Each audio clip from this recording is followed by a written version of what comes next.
Civic anymore. That it's just a mental thing, which is what this is. So, K20 swapped. Yes. Turbocharged. Yes. You keep on joking that it's a Rover because it's the same era of the 400. Yeah. Same sort of what? They were the same base body. Yeah, basically that's it.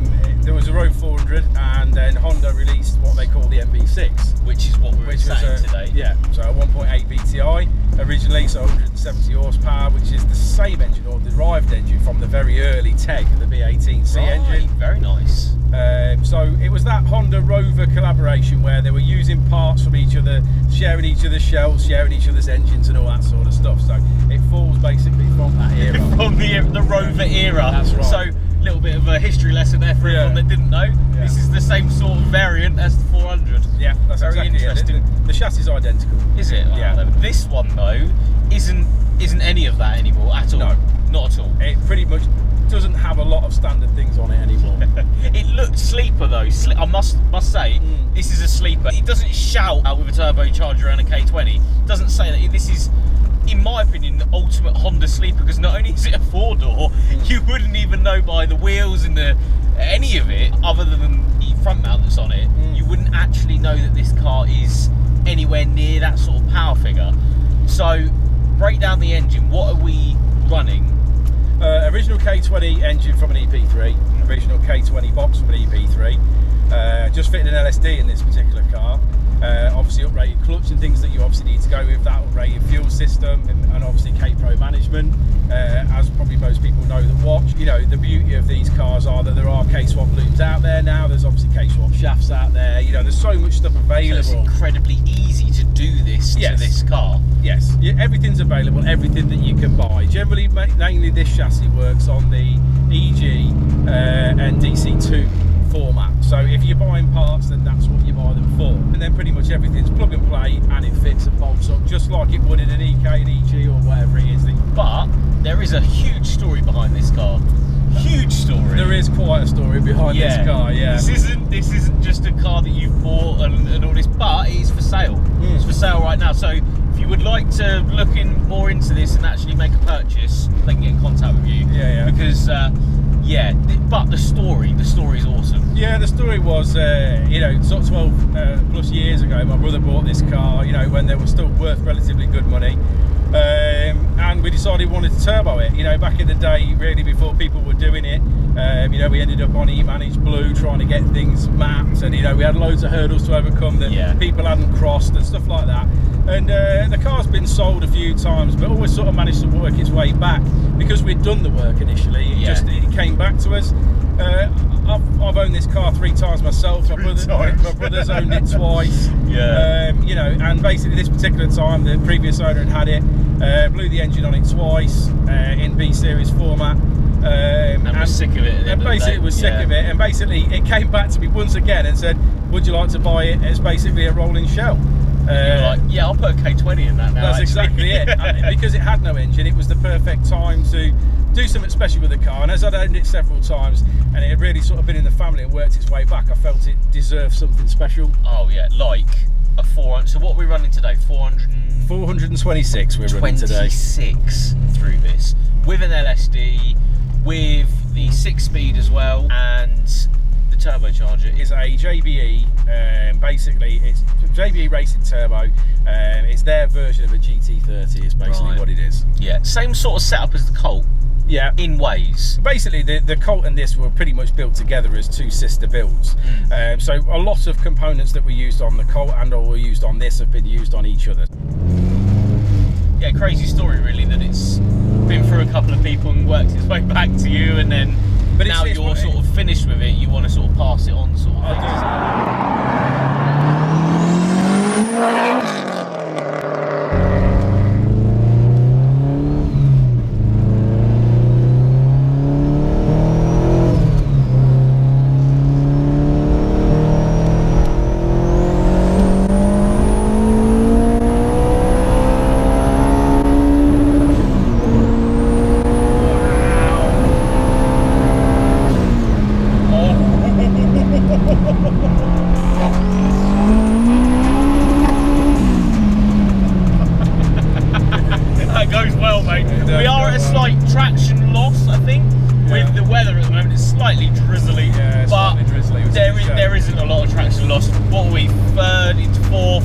just plants and goes. Yeah. Is it the same sort of boost by gear that we had in the Colt? Yeah, exactly the same sort of boost by gear again.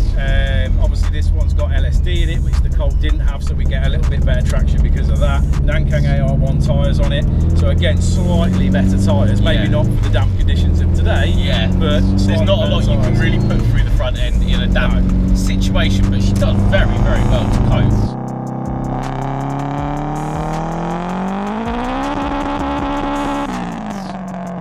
We could go further, we could fit like traction bars and things like that, but at the moment, because this car's getting sold, I don't see any further investment in this car, you know, which is understandable.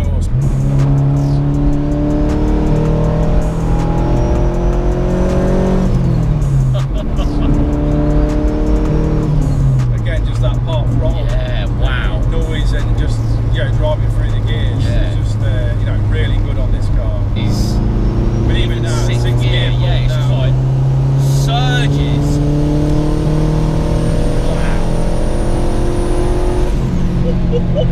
There is no necessary need to change down. No, not at all. You think VTEC and stuff, you have to be in gear and rev the nuts out of it. There is none of that. No. You've alleviated the VTEC limiter bashing, you know, which is cool, but like to preserve engines and turbos and stuff, it's quite refreshing to see something that is just works. Yeah, it just works with the power.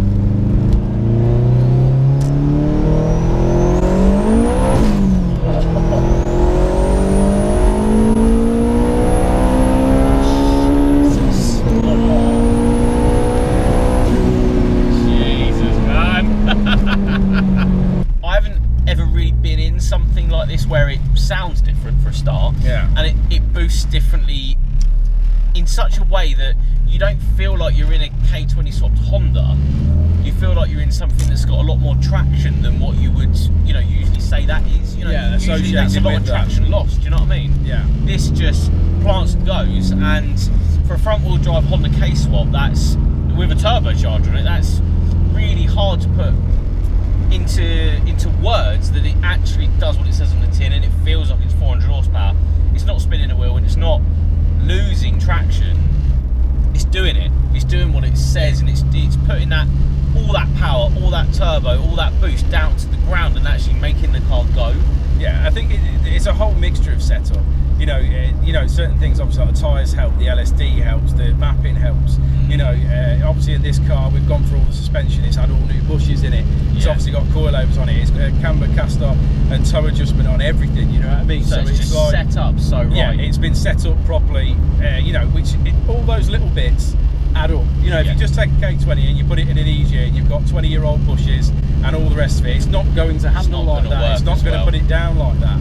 Whereas this works because everything's been refreshed and it's so on point. Yeah.